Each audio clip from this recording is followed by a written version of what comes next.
বর্তমানে আওয়ামী লীগ বাংলাদেশে নিষিদ্ধ। বিএনপির সরকার আওয়ামী লীগকে নিষিদ্ধ করেছে সংসদে।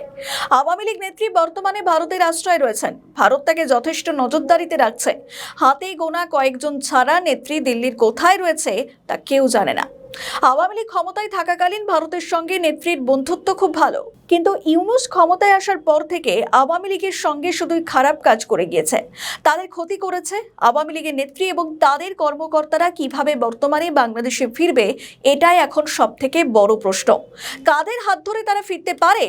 একটা সময় শেখ হাসিনাই বলেছিলেন যে আওয়ামী লীগের একটা বড় অংশের ভোট বিএনপির দিকে গিয়েছে। প্রধানমন্ত্রী তারেক রহমান এসে বলেছিলেন যে আমরা কোনো দলকে নিষিদ্ধ করতে রাজি না, তারপর সেই দলই আওয়ামী লীগকে নিষিদ্ধ করলো। তারেকের ক্ষমতায় আসার পর থেকে তার সরকার এবং তিনি নিজেও একের পর এক সমস্যার সম্মুখীন হচ্ছেন। এরই মধ্যে যে খবর সামনে এসেছে, ঢাকা এবং চট্টগ্রামের একাধিক স্থানে মিছিল করেছে নিষিদ্ধ সংগঠন ছাত্রলীগের নেতাকর্মীরা। নিষিদ্ধ ছাত্রলীগ ও কার্যক্রম নিষিদ্ধ আওয়ামী লীগ সমর্থিত বিভিন্ন ফেসবুক পেজ থেকে এসব ভিডিও শেয়ার করা হয় এবং ভিডিওগুলোতে দেখা যায় যে ছাত্রলীগের ওপর থেকে নিষেধাজ্ঞা প্রত্যাহার সহ বিভিন্ন স্লোগান দেওয়া হয়েছে মিছিলে। রাজধানী জাতীয় সংসদ ভবনের সামনে, যেখানে কাকরাইল মোড়ে এবং চট্টগ্রাম নগরের জেসি 2 নম্বর গেট এবং সিআরবি এলাকায় বিভিন্ন শাখায় থানার যেখানে ব্যানার টাঙিয়ে বিক্ষোভ মিছিল হয় এবং রাজপথে তো রীতিমতো উত্তাল হয়ে পড়ে এবং ওই বাংলায় কার্যত উত্তাল পরিস্থিতির সৃষ্টি হয়। চট্টগ্রামে ঝটিকা মিছিলের ঘটনায় কার্যক্রম নিষিদ্ধ আওয়ামী লীগ এবং এর সহযোগী সংগঠন ছাত্রলীগ যুবলীগের 12 জন নেতাকর্মীকে গ্রেপ্তার করেছে কোতোয়ালি থানার পুলিশ।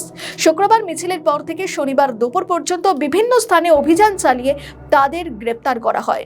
ধৃতরা হলেন তানভীর হাসান, মুসলিম উদ্দিন, বিপু ঘোষ বিলু, নাহিদ হোসেন, সাইফুল ইসলাম, নাসির উদ্দিন চৌধুরী, জুয়েল, অন্যদিকে আলাল, আসিফ, শুভ রহমান, সৌরভ দে, অন্যদিকে ইমাম হোসেন সাদমান।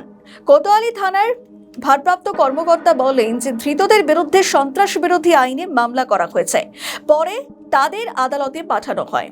তারা সবাই নিষিদ্ধ ঘোষিত সংগঠনের রাজনীতির সঙ্গে জড়িত বলে জানানো হয়েছে।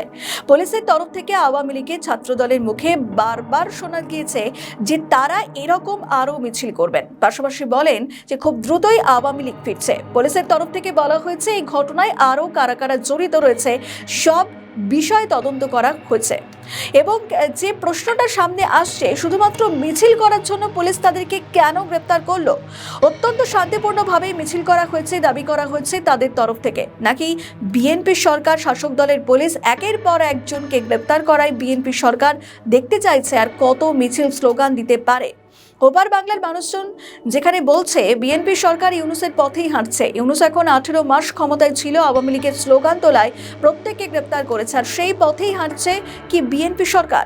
বারংবার নিষিদ্ধ আওয়ামী লীগের ছাত্র যুবরা পথে নামায় বিএনপি সরকার চাপে পড়বে না তো? নজর থাকবে আগামী দিনে।